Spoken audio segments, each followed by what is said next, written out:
At the beginning of December, at EMNLP in Singapore, I had the opportunity to present the ACL awards for the best videos. And I want to thank Naoki, Anna, and Yang. I'm presenting those awards on their behalf. We couldn't give out the awards at ACL in Toronto during the summer because Jason Eisner made the compelling argument that many people view and rewatch ACL talks after the conference. So we wanted to provide enough time to gather sound statistics and get this exactly right. Anything you hear about the delay being because of procrastination and burnout are rumors.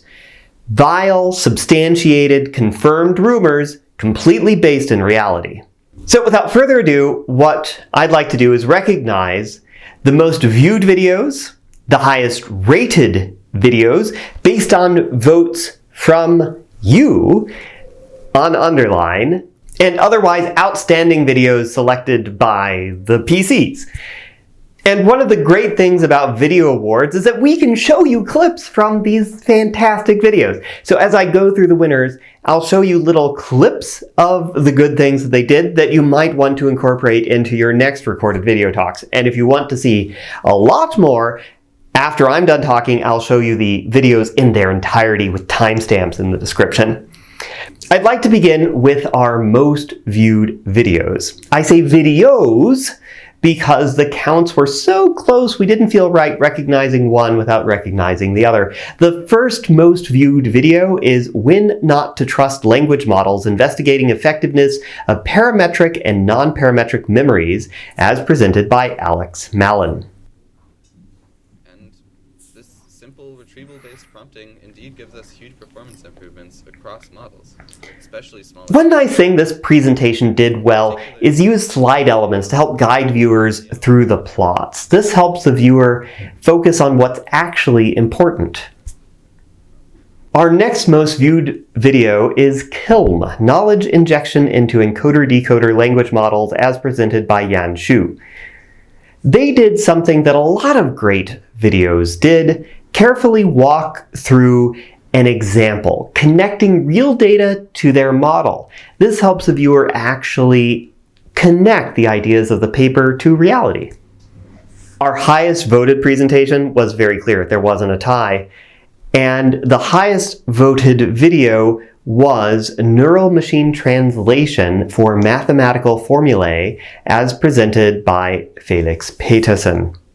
This presentation was about translating complex mathematical notation into something understandable. That's also, appropriately enough, what the presentation also did, using beautiful, minimalistic, high-contrast slides in the style of 3 blue, 1 brown.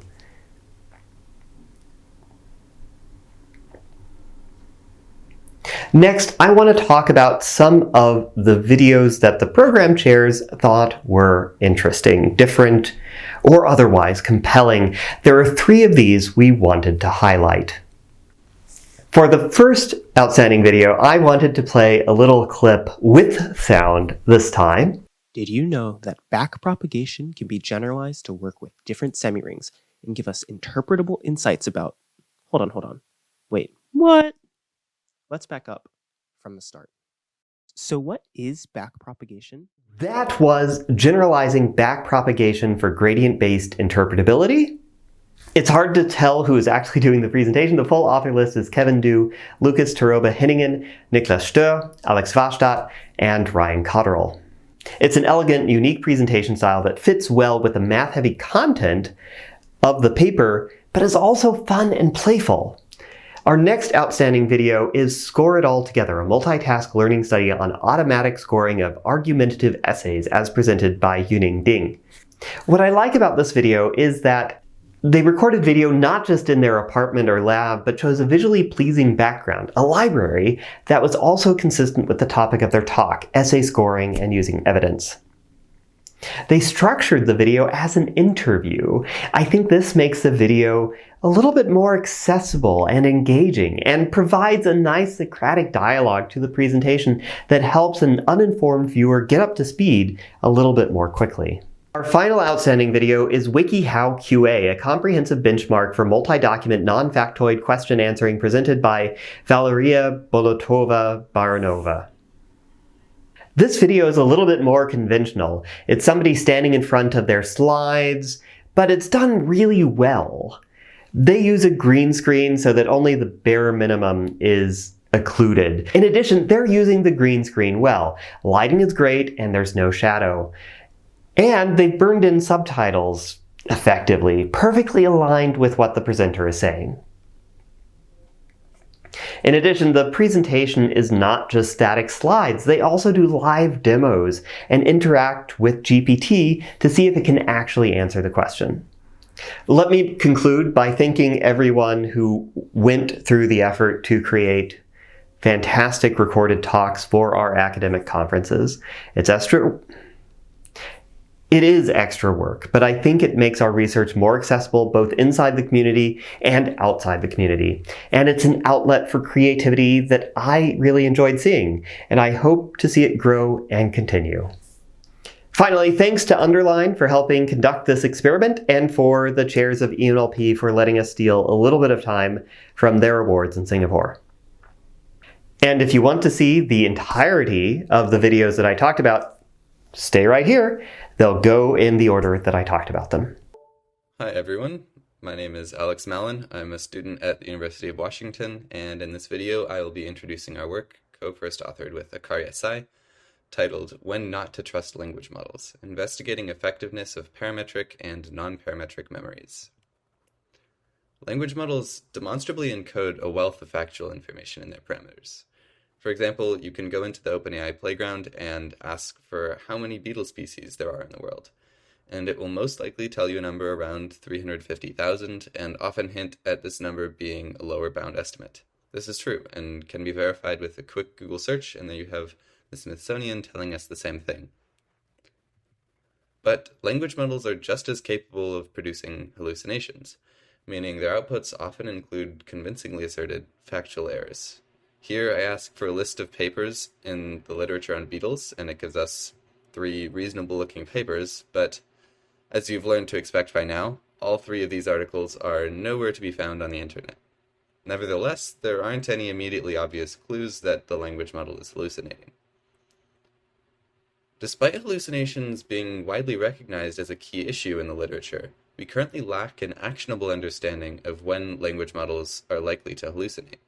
Kadavath et al. Proposes that language models usually know what they know, and that you can often fine-tune ahead on the language model to predict whether the language model will be able to answer a question correctly.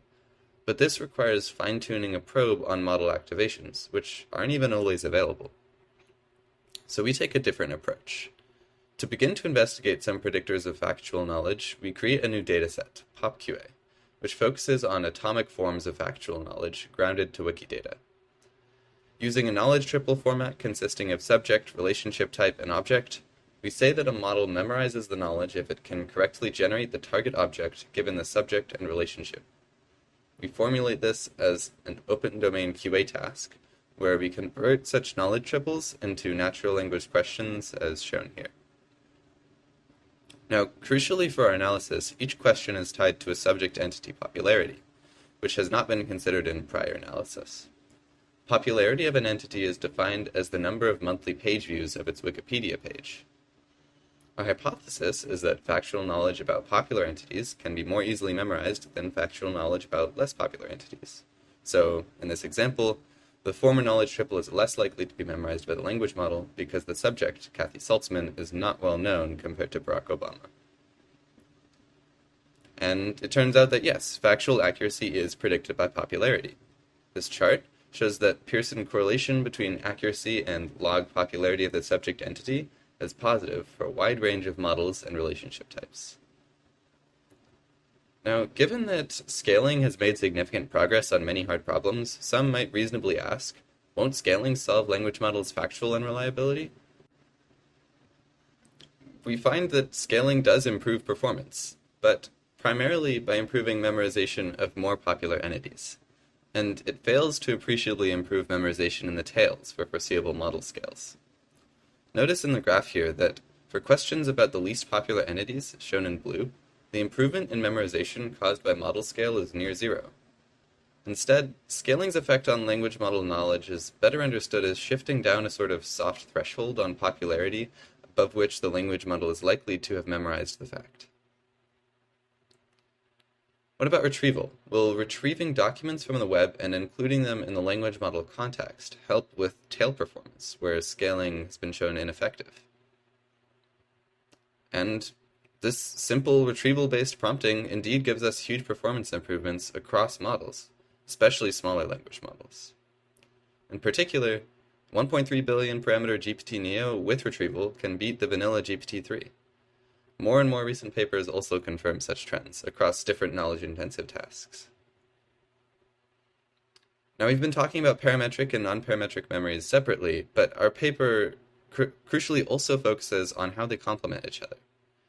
And one of our main findings is shown in this slide, where we have a graph showing PopQA accuracy of GPT-3 versus the subject entity popularity, with and without retrieved passages. Notice how retrieval is especially helpful for questions about tail entities. This makes sense, as there may be gaps in the language model's parametric knowledge that can be remedied with non-parametric augmentation, using large and grounded web corpora. However, also notice that the use of retrieved documents is actually harmful for questions about the most popular entities. Based on this, we propose adaptive retrieval. The idea naturally follows. Compute a threshold subject entity popularity, below which we will use retrieval, and above which we won't. There are a few more details to the method, which I invite you to attend the talk to hear in full. This actually gives us large improvements on stronger language models, as they've already memorized a lot, so avoiding unnecessary knowledge retrieval indeed gives us benefits. This also reduces the inference time latency as well as the API cost. For more scaling results and more fine-grained mechanistic view of how popularity, relationship type, scale, and retrieval all play into language model factual knowledge, come see our main conference oral presentation. Hi everyone, I'm Xuyan from Hong Kong University of Science and Technology. Today I would like to present my paper in ACL, KILM, a knowledge injection into encoder-decoder language models. This work was done when I was an intern at Amazon Alexa AI. During my internship, I was working with Mahdi, Dev, Aishwarya, Zhong, and Dilek. Thank you all for the contribution.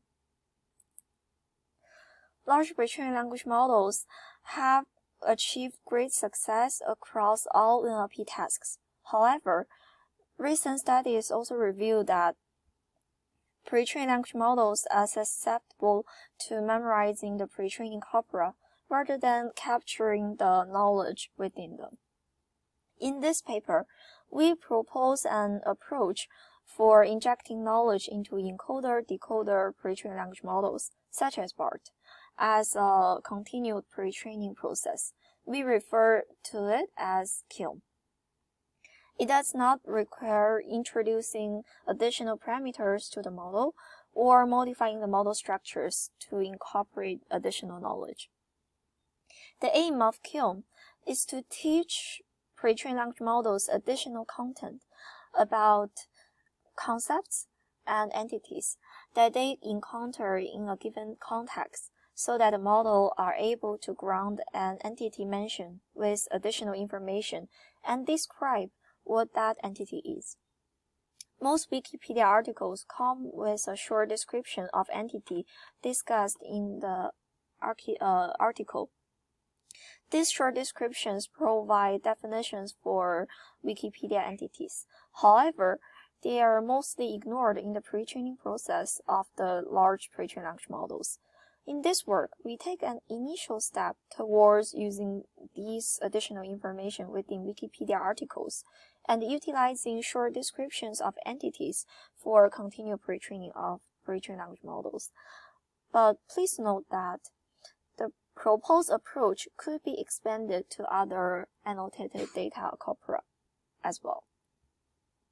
KILM injects external knowledge into pre-trained language models by adopting a novel knowledge infeeding objective that includes a knowledge reconstruction step in addition to the original objectives of BART. We introduce 4 special tokens to make a distinct structure for infeeding the knowledge pending for injection into the paragraphs. We mainly focus on injecting pre-trained language models with hyperlinks and entity descriptions as the entity-related knowledge into pre-trained language model. We conduct knowledge masking transformation by replacing the knowledge component with a single mask token. Such pair of snippet X and Y will be considered as one data sample for continued pre-training. The model is further optimized to recover the knowledge in filled sentences by a masked knowledge reconstruction loss, as is shown here. Here, we would like to highlight the contributions and the advantages of KILM. KILM can effectively inject entity-related knowledge into pre-trained language models.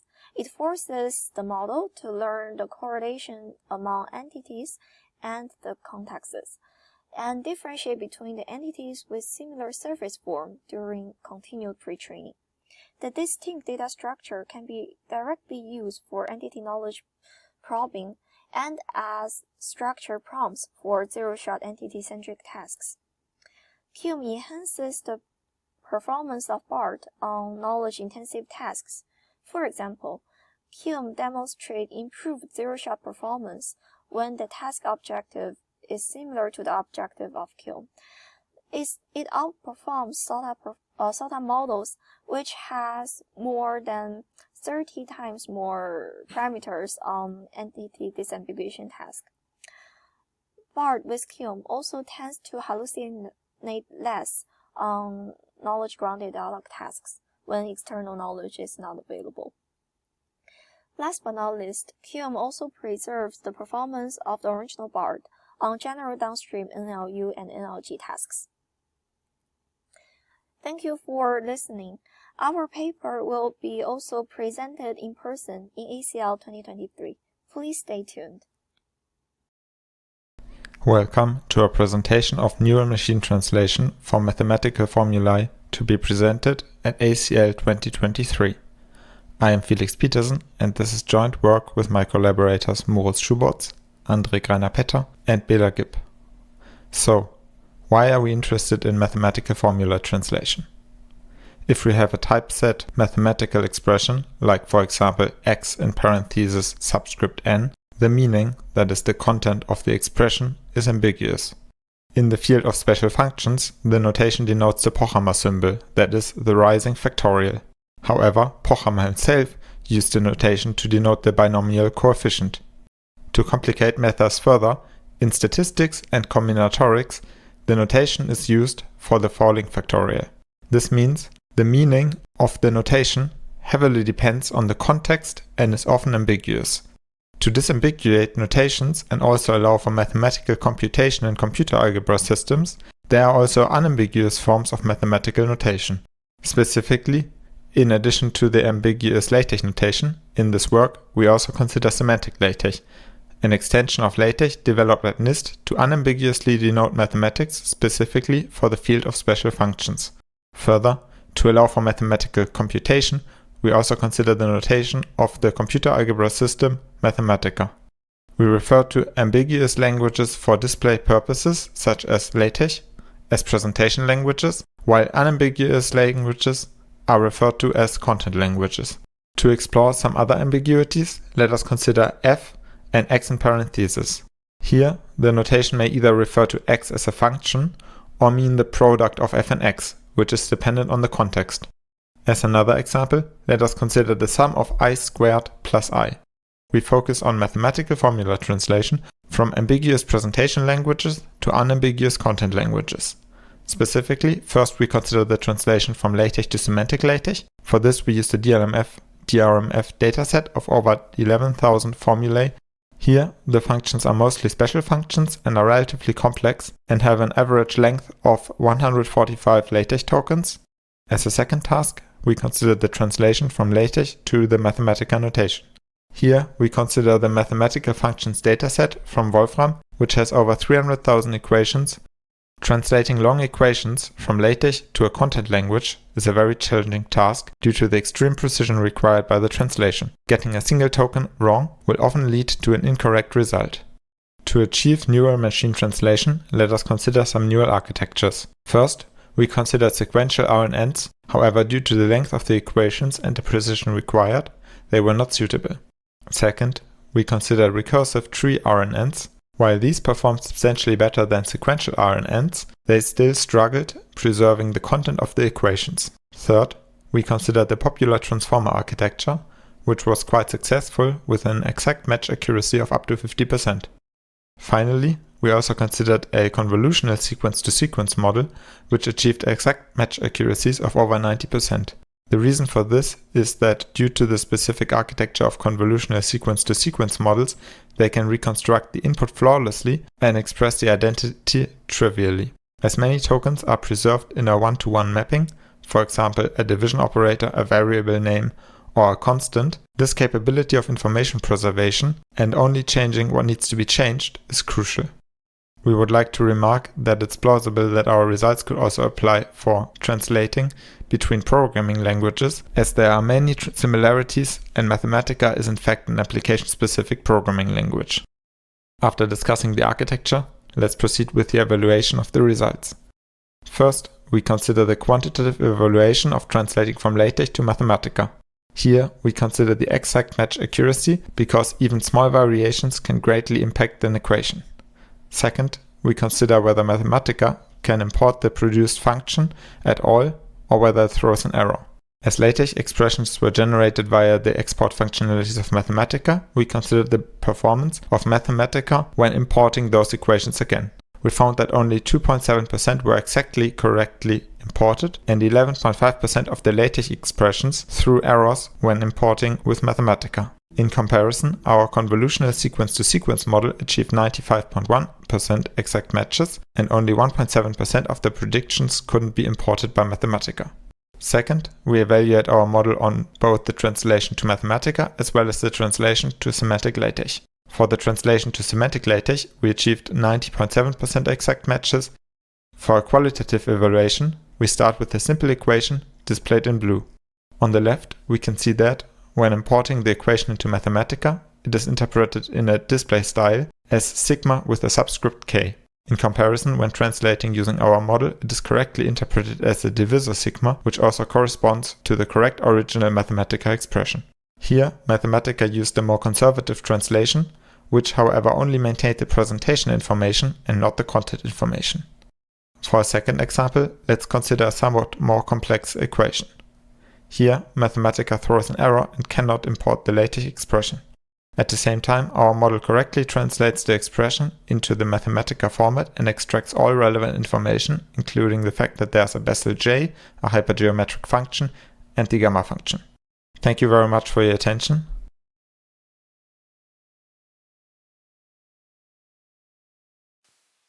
Did you know that backpropagation can be generalized to work with different semirings and give us interpretable insights about... Hold on. Wait, what? Let's back up from the start. So what is backpropagation? Backprop is a dynamic programming algorithm which enables super efficient computation of the derivatives of big functions. To be clear, it works for small functions too, but it really shines when you have a ginormous function with tons of parameters, neural networks. Why do we care about backprop? Well, the answer is it's everywhere in modern ML. Everything from basic building blocks like logistic regression to fancy big names like GPT, BERT, diffusion, all depend on this one cool algorithm for learning. And it's also useful for interpretability because it helps in reasoning about which parts of an input does the model predicate its prediction on most. Backprop enables us to approximate a counterfactual of, okay, if this input changed in this way, how does that affect the output? So this is cool and abstract and all, but can we get some math and symbols that definitely won't be confusing? Let's do it. So we start with the function f. F is a big function. That means it has a lot of parameters, like a million or a trillion or IDK. Who knows what the big guys are up to these days? Let's call that theta. It takes in an input, which is represented by a bunch of features, so it's actually a function operating on a bunch of inputs, your features. Let's call those x1 to xn. When you pass f your input x, which is really x1 to xn, it does a bunch of math magic with the parameters theta, and finally produces an output prediction. Now, ML works by comparing that output to the right answer, we'll call that y, and seeing how bad it screwed up, That's the loss function. And then here's where derivatives are important. What's a derivative? It's an approximation for the rate of change of one thing with respect to another. If we take the derivative of this loss with respect to each parameter in theta, then we can see how much the loss changes by tweaking each parameter, and then you can actually tweak the parameters and see if it gets better, and so on and so forth. Now that's the derivative with respect to the parameters theta, important for learning. But on the other hand, if you take the derivative with respect to x1 and xn, then you can approximate how much the loss changes with respect to each input. That is, if I tweak this guy, will it screw up or change the prediction a lot? If it does, then maybe that is important. Okay, coolio. So now how do you compute the derivative of super nested functions? The answer is you break it down by a thing called a computation graph. What's a computation graph? Let's see an example. Here's a function with two inputs. You can break this f into a sequence of elementary operations. First, x gets e'd, then you do x minus y, then you multiply the x minus y by y, then you add the e'd x with the x minus y by y thing, and ta-da, if you follow that sequence, you get your answer. Now, how do you find the derivative of f with respect to your inputs? It's easy. You find every path in the graph from x to the input, and you sum the derivatives from that path. Wait, how do you find the derivative from a path? Well, you just multiply the local derivative between each edge in that path. Let me say that again, because this is really important. To compute the gradient of f with respect to an input, you look at a path from the input to the output, and you multiply all the edge weights of the path together. Then you do that for every path between input and output, and add it all up. It's a sum of products. But wait, isn't that really super duper terribly expensive? Because what if the graph is super duper big, and then you're just computing this thing for an exponential number of paths? Enter backprop. It takes advantage of the fact that, well, a lot of these paths actually share a lot of computation. Instead of exhaustively enumerating every single path and multiplying every single edge along every single path, backprop works backward and accumulates shared values at each node in the graph so that later ones can reuse this work when it's their turn and avoid redoing all of it. And voila! Suddenly you go from exponential work to linear in the number of edges in the graph. Now why does this work? It's actually because the multiplication is distributive over addition. Think about it this way. If you have a node that points into a node which then branches into multiple paths, how would you find the sum of the products of each edge value along each path? Well, for the first path, you do the first edge times the second edge times the third edge and so on. And for the second path, you do the first edge times the second edge times the third edge and so on. But the cool thing is that the first edge is the same for every path. It's always that value from the first node into the next node. Since it's the same, that means we're adding a bunch of potentially different things that are multiplied by definitely the same thing. And that means we can factor out the same thing based on the distributive property of real numbers. And that means instead of recomputing the value along every single path individually and summing, if we save the accumulated sum at a node one step ahead, we can just multiply once and get the sum of every path way, way faster, withholding just a bit of it in memory. Now, couldn't this work for any system with the distributive property? What if we freed ourselves from the limits of the sum and product over reals and generalized to something more? The answer is an algebraic structure called a semiring, which has all these nice properties and the key constraint that whatever your sum and product operation are, they have to be distributive, because that's what lets backpropagation work. Now here's some cool semirings with interesting interpretations. The standard sum product semiring over reals is the gradient. The max product semiring gives you the path with the highest value, that is the greatest gradient, and the expectation semiring gives you the entropy of a gradient graph. What do we mean by top gradient path? Consider all the paths between two nodes. Which one has the greatest value? What do we mean by entropy of the gradient graph? Consider all the paths between two nodes. If you consider each path as an outcome in a probability distribution weighted by its value, is this distribution very uniform across all paths, high entropy, or very focalized along a few paths, low entropy? And there's our method. Let's briefly highlight two experiments to show that semiring backpropagation can actually be useful. First, we wanted to validate if the gradient is high along a path, does that actually correspond to the path's mechanisms being important? And second, if the answer to the previous question is yes, hint, the answer is yes, what can this tell us in a typical NLP setting? For the first question, we specially designed a synthetic dataset to check whether the top gradient path reflects how a transformer might solve a problem. Basically, it's a matching problem. Is the first token repeated in the input sequence? Now, why is this a good task with which to test transformer behavior? Well, recall how a transformer works. In its attention mechanism, the input gets transformed three ways into keys, values, and queries. and they all get combined after some math along with the original input itself. How do the keys, values, and queries function? Well, each token in the sequence has a key, a value, and a query. The query of a token says, I'm looking for a thing that looks like me. The key of a token is sort of like its identifier, and the value is the actual value that gets used. The query of a token basically tries to look at the key of each token and find how well they match, with the highest score given to the best matching one. Does that sound familiar? That's quite similar to how the task itself is solved. You look at each token in the sequence and see if any of them match the first. So maybe the queries should be important for the first token, and the keys should be important for the repeat. Let's talk results. Indeed, you do see that for the first token, the gradient through the queries path is the greatest. Yay! And for the repeat token, the gradient through the keys path is really the greatest. Yay! And for the other tokens, the gradient through the keys is the greatest, but it's all pretty low overall anyway. Triple yay! Now, with evidence that the top gradient path can tell us something about which mechanisms of a transformer are most important, let's apply it to a typical NLP setting. The task is subject-verb-number agreement, a common task used in model interpretability, and we use BERT, a popular transformer-based architecture. Subject-verb agreement basically asks, should a verb be singular or plural given the start of the sentence? And what do we find? Looking only at paths through the subject token at each layer, you find that the gradient flows mostly through the skip connection in earlier layers and the keys in the last. Now, if we think of SVA as another matching task where the answer depends on the subject, the keys being important actually kind of makes sense. We see a similar but smaller pattern for attractors, i.e. non-subject nouns, and compared to the baseline of all tokens, we see that the previous pattern is very different. In the baseline, the skip connection is highest for all layers. To summarize takeaways from this experiment, the skip connection matters a lot for earlier layers, and the keys matter most for the subject. Okay, let's recap.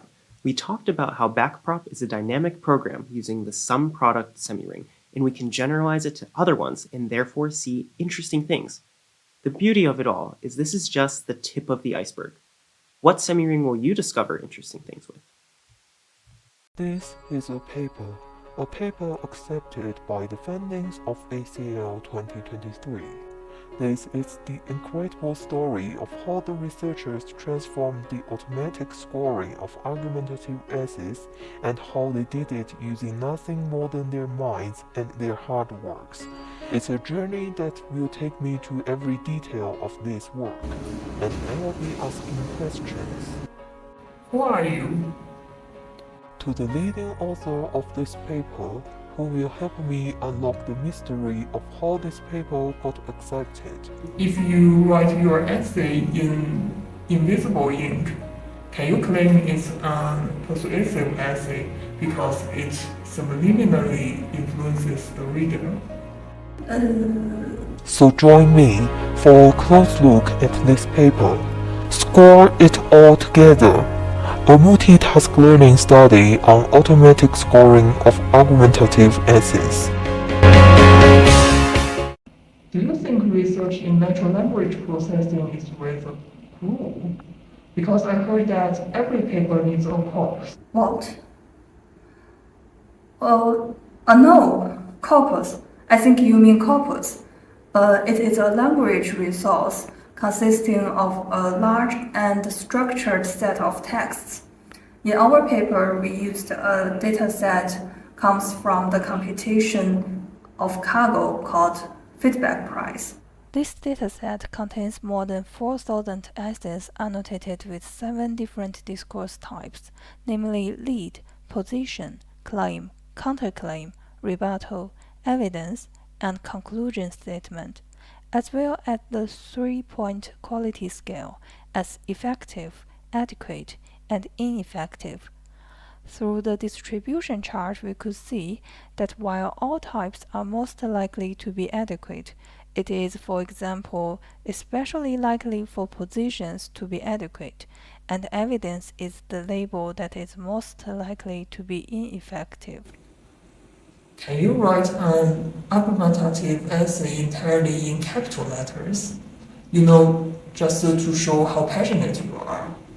And it will make it very effective, right? We didn't find any essay entirely written in capital letters. But we do find the properties of effective or ineffective arguments very important. Therefore, we conducted an analysis on the structural or semantic similarity of the argument pairs in order to see whether arguments with the same quality label are similar to each other. To optionalize structural similarity, we replace every content word in an argument by their part of speech tag so that only function words are left inact, and then compute trigram overlap between argument pairs. For semantic overlap, we compute the cosine similarity between expert vectors. The results showed that effective arguments are more similar to each other than ineffective ones. Expert, is it another annoying relative to my old neighbor bird? No, expert is a sentence embedding using CMS BERT networks, while BERT is a large pre-trained language model. We used the BERT in our first study, along with the logistic regression, to classify the effectiveness of gold-annotated argument spans. In doing so, we want to investigate the influence of three factors, which we assume the classification will benefit from. They are context, argument type, and prompt information. Our result shows adding each of the additional features individually already improves performance. Adding all of them together leads to the largest improvement for both classifiers. How nice! If additional features are so powerful, why don't you add more features to your language model? Let's say maybe a mouse, so it can actually speak his language. Well, you can't add a real mouth to a language model, but in our study, we do add something to language models in our multitask learning study. It's an additional classification head. By adding this classification head to the BERT, we could predict the discourse type and quality of gold spans at the same time. However, the gold spans are usually not available in a realistic classroom setting. Therefore, we combine the span detection together into the multitasking learning through adding an additional output head to the sequence tagging architecture based on long-former. We show that the multitask learning approach combining the three tasks outperforms sequential approaches. Thank you for your introduction. You see, researchers in educational NLP like you introduce the machine learning to make the life of teachers easier. But in doing so, they inadvertently introduce the AI, which is going to kill everyone. Sorry, it's not a question, it's just something I read on Twitter. Hello everyone, my name is Valeria and I'm presenting our work on a new dataset and evaluation method for multi-document non-factoid question answering. Unlike simple factoid questions, which can typically be answered with a short text snippet, non-factoid question answering involves more complex questions, like how to stay motivated when ChatGPT understands your research better than you do. Such questions require passage-level answers and often necessitates complex reasoning across multiple documents. Despite advancements in artificial intelligence, typical search results often still fall short in providing correct answers for non-factoid questions, requiring users to manually find and summarize the answer. On the other hand, if you ask ChatGPT any complex question, you will almost certainly get an answer. In fact, this introduction was written by ChatGPT, but these days that's hardly surprising. However, while its answers are highly coherent and fluent, they can sometimes be factually incorrect, deceiving even expert humans.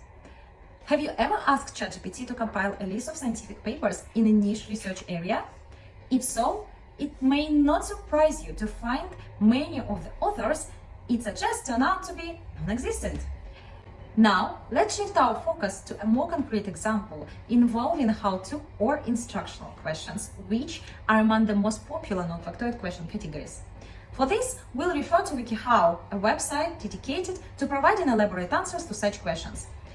We select an article written after 2021, which is past the knowledge cutoff of the GPT model, thus minimizing the possibility of a data leakage. Imagine we want to know how to clean a plastic water tank. To test the model, we ask this question to the latest GPT-4, specifically the version without the browsing extension, to prevent it from picking the answer. At first glance, we get a seemingly useful answer, and unless you're really into sanitizing things, you probably wouldn't notice a small factual inaccuracy. To make it easier for you, I'll highlight the incorrect piece. Let it sit for about 30 minutes, then drain and rinse the tank thoroughly. If we check the WikiHow answer, they recommend to let it sit for 24 hours to disinfect it. This is also supported by related web documents. In fact, if we ask ChatGPT itself, allowing browsing, it will also recommend to sanitize for at least few hours. These examples underscores the importance of grounding AI-generated answers in supporting documents, even when using the latest models. It also highlights the need for an improved evaluation process, making it easier for humans to assess the accuracy of the answers. In our paper, we introduced a curated multi-document non-factoid question answering dataset, filling a gap in the absence of open source resources for training and benchmarking model for this task. Our resource is built on top of WikiHow, containing 11,000 human written answers along with more than 74,000 supporting documents, sets new benchmark for the field.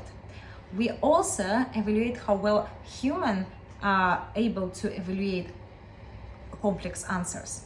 But this is just the beginning. Imagine an evaluation process that not only assesses the accuracy of complex answers, but also their context, nuance, and factual grounding. An evaluation that can be trusted to ensure the information provided by AI models is accurate and reliable, whether you are a researcher, a student, or just someone trying to clean a plastic water tank. Please take the time to read our paper and join us for our talk. We're eager to delve into the process of recreating reliable benchmarks and discuss new ways to evaluate models to realize this vision.